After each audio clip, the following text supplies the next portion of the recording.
मैं डॉक्टर केया बर्मन आई केयर से आज आपको कुछ बहुत सिंपल इंस्ट्रक्शंस देना चाहती हूँ।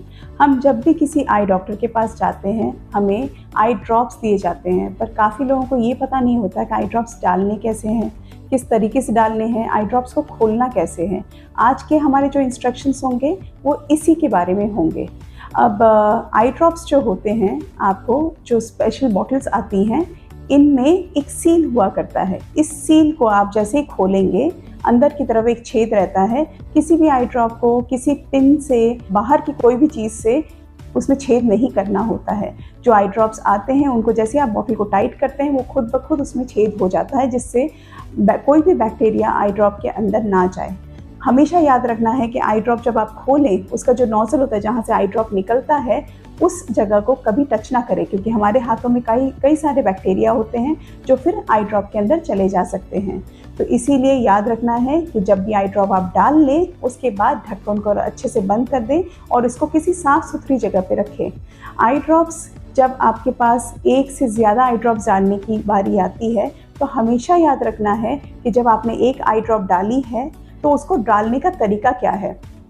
पेशेंट को किसी भी जगह पे आप या तो बिठा सकते हैं या लिटा सकते हैं। हो सके तो बिठा के थोड़ा सा पीछे की तरफ सर को करने को कहिएगा और उसके बाद आई ड्रॉप के ढक्कन को खोल के नीचे की लोअर लिड जो होती है उसको थोड़ा सा खींच के, पलक को खींच के एक छोटा सा पॉकेट बनाएंगे या छोटी सी थैली सी बनाएंगे जिसके अंदर आपको एक बूंद आई ड्रॉप की डालनी होती है। जब भी आप आई ड्रॉप डालें एक बूंद काफ़ी है। अगर बूंद बाहर की तरफ गिर जाए या पेशेंट ने आँख की पलक झपका दी है और वो बाहर निकल गई है तभी आप दूसरी बूंद डालें। आई ड्रॉप डालने के बाद पेशेंट को इमीडिएटली टिश्यू पेपर से आँख को पोंछना नहीं होता। हो सके तो उनको बोलिए कि आँख बंद करके 2 मिनट लेटे रहें और आँख को बार बार पलक ना झपकाएं, क्योंकि अगर वो वैसा करेंगे तो जितनी आंखों में आई ड्रॉप है वो बाहर निकल जाएगी। टिश्यू पेपर से भी अगर तुरंत आंख को पोंछने लगेंगे तो उससे भी टिश्यू पेपर में सारा आई ड्रॉप एब्जॉर्ब होकर बाहर निकल जाता है। सो जैसे आपने आंखों की नीचे की पलक को खींच के थैली बना के ड्रॉप डाला है, उसके बाद सिर्फ आंख को बंद करके आराम से, तेज़ से बंद ना करें, ज़ोर से बंद ना करें, आराम से बंद करके आप बैठे रहें। 1.5 से 2 मिनट जब हो जाता है उसके बाद जो एक्स्ट्रा ड्रॉप्स आपकी आंखों के बाहर निकली है उसको टिश्यू पेपर से बाहर से पोंछ लें, आंखों के पास ना जाएं। तो इसी तरीके से हमें ड्रॉप्स डालनी होती है। अगर हमारे पास 2 से ज़्यादा ड्रॉप्स हैं जिसको हमें डालना है तो याद रखना है कि एक ड्रॉप के बाद दूसरी ड्रॉप डालने के बीच में कम से कम 5 से 10 मिनट का गैप होना ज़रूरी है, नहीं तो दवाई जो है वो पूरी तरीके से एब्जॉर्ब नहीं हो पाती। जो ग्लोकोमा के पेशेंट हैं उनको आई ड्रॉप्स डालने का एक स्पेशल तरीका होता है।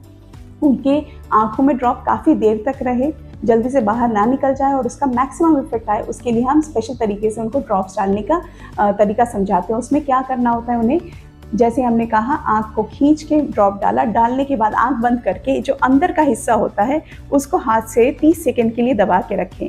इसको दबाने से आंख के अंदर की तरफ जो 2 छेद होते हैं जिससे ये ड्रॉप नॉर्मली नेचुरली जो नाक में ड्रेन हो जाती है वो ड्रेनेज का टाइम थोड़ा ज़्यादा लगता है, जिससे आंखों के अंदर ड्रॉप ज़्यादा देर तक रहती है और उसका एब्जॉर्प्शन ज़्यादा टाइम तक होता है, जिससे आपके ग्लोकोमा की यानी कि काला मोतियाबिंद जो होता है उसकी दवाई का असर बेहतर होता है।